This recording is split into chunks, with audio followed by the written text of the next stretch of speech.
E a palavra de Deus é o Logos de Deus, é Jesus Cristo. Então houve uma ação de Deus. Quando Ele falou, aconteceu. Tudo é gerado do quê? Deus planeja, Jesus executa, o Espírito Santo traz o poder para ser realizado. Então, tudo foi criado assim, através de Deus, quando Ele falou, então veio a existir.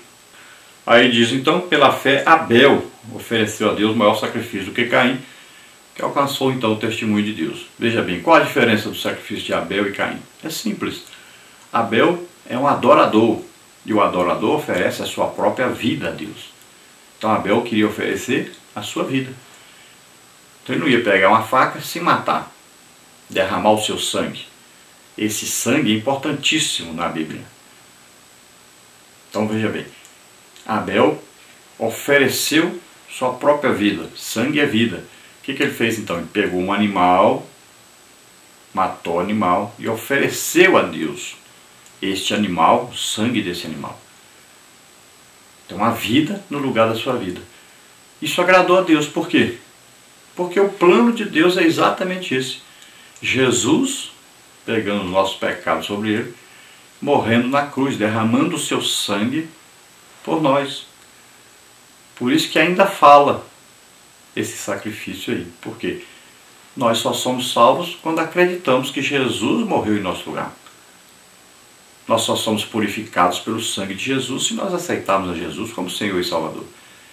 Então, o tipo de sacrifício, né, o tipo de adoração que Abel prestou, ainda hoje fala porque Jesus fez esse sacrifício em nosso lugar. Ele é o Cordeiro de Deus que tira o pecado do mundo. Ele foi oferecido por Deus em nosso lugar. Veja, o mesmo gesto que Abel fez de oferecer um animal, né, em lugar dele próprio, Deus fez oferecendo seu filho em nosso lugar. Então isso agradou a Deus. Já Caim fez o que todo mundo faz. Deu uma oferenda, né? Prestou um culto a Deus, uma oferenda, como qualquer uma pessoa faz. Mas Deus procura os verdadeiros adoradores. E Abel era um verdadeiro adorador. Depois de Abel, então a Bíblia aqui, a Epístola aos Hebreus, vai dar testemunho de Enoque. Enoque, que viveu 365 anos, né? E Enoque representa a igreja, porque Enoque todo dia conversava com Deus, era íntimo de Deus. Até que um dia, Deus disse para ele, Enoque, ao invés de eu descer para falar com você, vem falar comigo aqui em cima. E Enoque foi trasladado, né? É um símbolo aí da igreja, é um tipo de igreja, o Enoque. Nós vamos já estudar mais detalhes sobre esses personagens aí bíblicos, né? Sobre essas pessoas aí. Vamos ver mais. Então olha aqui que o autor vai falar sobre a fé e vai dizer o quê? Olha, sem fé é impossível então agradar a Deus. Isso é importantíssimo. É necessário fé, é necessário acreditar em Deus. Quanto mais nós acreditamos, mais Ele se manifesta a nós, mais Ele se revela a nós. E também aqui diz que Ele é galardoador daqueles que o buscam. Ele é premiador. Olha só. Jesus diz, entra no teu quarto, fala com teu pai em secreto e ele te recompensará publicamente. Deus é um Deus recompensador, galardoador, premiador. E é interessante, quanto mais você cresce nesse relacionamento com Deus, mais Ele vai usar você, mais Ele vai abençoar você. Então é importante isso, crescer sempre na graça, no conhecimento de Deus. Depois vai falar aqui sobre Noé. Veja bem que Noé, avisado por Deus sobre o dilúvio, ele creu em Deus e construiu uma arca para a salvação da sua família. Veja só, ele pensou na sua família. Deus vai destruir. Ele acreditou e construiu a arca e pensou em salvar a sua família. Então, quando a sua família é salva, os outros são condenados, porque não entraram para a arca. É isso que está dizendo aqui. Então nós poderíamos fazer uma pergunta para você. O que você está fazendo para que a sua família entre na arca? A arca representa a igreja. Representa então os que são salvos. Os que não entram na arca são aqueles então que não vão ser salvos. Então o que você está fazendo para colocar a sua família dentro da arca? Para que eles possam ser salvos. Depois de Noé, então, fala de Abraão. Então Abraão é o pai dos judeus, né, dos hebreus. E ele teve fé quando Deus o chamou na terra de Ur dos Caldeus, depois fez um segundo chamado, e ele acreditou. Disse, olha, deixa a sua parentela e vai para a terra que eu te mostrarei. É uma coisa futura. Ele não saiu sabendo para onde ia. Ele acreditou em Deus e foi. E durante a sua vida ainda teve as provas, né, de fé, e ele passou por essas provas acreditando em Deus, acreditando que teria um filho, depois acreditando em Deus, oferecendo esse filho em sacrifício, e ali uma figura exatamente de Deus oferecendo Jesus. Abraão ofereceu seu filho em sacrifício a Deus. Eles tinham uma aliança. E quando Abraão oferece o seu filho a Deus, Deus tem que oferecer então o seu filho a Abraão. É uma aliança. É unilateral. O que um fizer, o outro tem que fazer, né? Assim como Abraão então oferece o seu filho a Deus, Deus também oferece o seu filho a Abraão para salvar a família de Abraão. E veja que da família de Abraão que vem o Salvador. Então, há uma promessa para esse povo, né? Em Gálatas diz isso, que as promessas aí foram feitas a Abraão e ao seu descendente, não é aos seus descendentes, mas ao seu descendente que é Cristo. Então de Abraão nasceria então Cristo, o Salvador, e este Salvador salvaria o povo de Abraão, desde que esse povo cresce nesse Salvador, né? Como eles não creram, a Bíblia diz que o remanescente será salvo. Nós sabemos que lá no final da grande tribulação, então eles clamarão e Jesus vai descer, pisar o Monte das Oliveiras, então aqueles ali serão salvos. E depois Jesus vai governar sobre eles durante 1000 anos, aí, um milênio. Então a promessa será cumprida, a promessa feita a Abraão. Abraão é chamado na Bíblia como o pai da fé, pai de todos os crentes, né, nessa fé, nesse tipo de fé. Acreditar nas promessas de Deus. Todo crente também tem que acreditar nas promessas de Deus. Então é justificado. A Bíblia diz bem claro, ó, creu Abraão em Deus, né, e isso foi imputado como justiça. Então ele foi salvo por crer, foi salvo por ter fé em Deus. Então no Antigo Testamento, todos aqueles que foram salvos porque creram em Deus, tiveram fé nas promessas de Deus.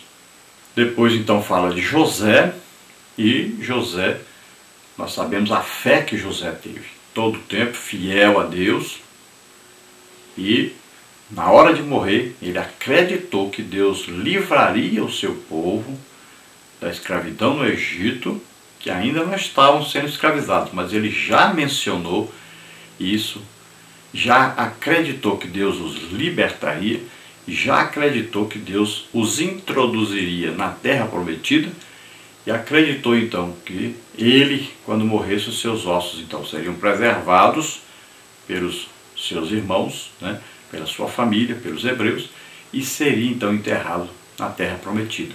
E isso é que ele deu ordem para ser feito. Então depois José fala aqui sobre Moisés.